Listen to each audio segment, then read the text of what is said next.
शुक्रवार को जिला कलेक्ट्रेट के सभागार में जल संसाधन मंत्री किरण माहेश्वरी ने जलदाय विभाग के संभाग स्तरीय अधिकारियों की बैठक ली। बैठक में अजमेर, भीलवाड़ा, टोंक और नागौर के संबंधित अधिकारियों ने भाग लिया। बैठक में किरण माहेश्वरी ने संभाग स्तरीय अधिकारियों से अपने अपने जोन के बारे में पेयजल योजना की जानकारी ली और आम नागरिकों को हर हाल में पेयजल सुचारू सप्लाई के निर्देश दिए। आज हमारे पीएचडी मंत्री जी अजमेर पधारे और अजमेर संभाग के जनप्रतिनिधि और अधिकारियों की मीटिंग ली। मीटिंग के अंदर हमने पुष्कर विधानसभा क्षेत्र के गांवों की जो समस्या है पानी की, उसके बारे में उन्हें मंत्री जी को अवगत कराया और साथ ही जो अधिकारी लापरवाही बरत रहे हैं उनके खिलाफ हमने सख्त कार्रवाई करने का आग्रह किया है कि जो भी लापरवाही कर्मचारी है तत्काल प्रभाव से उनको हटाया जाए। और गाँवों के अंदर 10-10, 12-12 दिन से पानी नहीं पहुँच रहा है, ये भी एक बड़ी गंभीर समस्या है। तीसरा, 2 साल से पाइपलाइन डल गई लेकिन बहुत सारे गांव ऐसे हैं कि जहां अभी तक भी बिशलपुर का पानी चालू नहीं हुआ।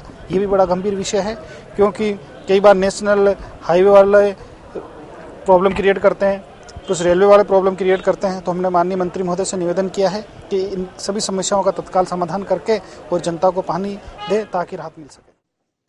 हालांकि बैठक में सभी जनप्रतिनिधियों और प्रशासनिक अधिकारियों को भी आमंत्रित किया गया था, लेकिन बैठक में जलदाय विभाग के अधिकारियों के साथ सिर्फ संभागीय आयुक्त धर्मेंद्र भटनागर के अलावा कोई नजर नहीं आया। वहीं बैठक के बाद पत्रकारों से रूबरू होते हुए मंत्री किरण माहेश्वरी ने पेयजल और विभाग से संबंधित कई सवालों के जवाब दिए। जो वर्तमान में जो प्रोजेक्ट्स हमारे चल रहे हैं वो प्लस जो हमारी वर्तमान जो व्यवस्थाएं हैं उसको लेकर चर्चा यहाँ पर रखी गई, उसकी एक समीक्षा की गई। जो जनप्रतिनिधियों के भी नोटिस में डाला गया कि किस तरीके से प्रोजेक्ट्स जो है वो प्रोजेक्ट्स अगर डिले है तो क्या कारणों से डिले हैं और उसको किस तरीके से हमने उनको टाइम बाउंड किया है कि अब कब तक ये पूरे होने चाहिए। साथ ही जो हमारी एग्जिस्टिंग जो व्यवस्थाएं हैं पानी पिलाने की, उसमें कहीं कहीं जो कमियां दिखी जो जनप्रतिनिधियों के द्वारा जो हम लोग के सामने आई है उसको हम लोग किस तरीके से ठीक करें, उसके बारे में भी हमने ठोस निर्णय लिए हैं। यहाँ पर कहीं पे पाइपलाइन चेंज करने के बारे में है, अगर कोई बहुत क्रुशियल, तो वो सारी डिटेल आपके पास आ जाएगी। लेकिन वो उसमें हम लोगों ने कुछ पाइपलाइन चेंज करने के संदर्भ में था तो वो चेंज करने के बारे में कहा है। कहीं पर रिप्लेसमेंट है, वो है ना रिप्लेसमेंट ऑफ पाइप, फिर टंकी बनाना, पूरा प्रोजेक्ट कहीं लेना है।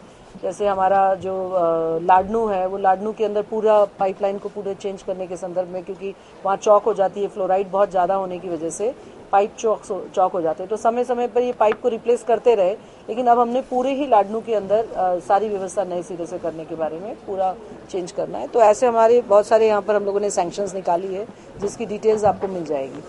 इसी तरीके से जो यहाँ मेजर जो बात आई वो आई ONM की, जो व्यवस्थाएं देखते हैं जो ठेकेदार पानी पिलाने का बिशलपुर का जो फेज़ 1 जो है वो जो पूरा कंप्लीट हो गया, उसको लेकर था कि पानी होते हुए भी पानी पहुँच नहीं रहा है, क्योंकि जो मैनेज कर रहा है उसको, जो ऑपरेशन एंड मेंटेनेंस करने वाला जो ठेकेदार है, वो लोग पूरा प्रॉपर अच्छी तरीके से नहीं मेंटेन कर पा रहे, जिससे पब्लिक को पानी नहीं मिल पा रहा है।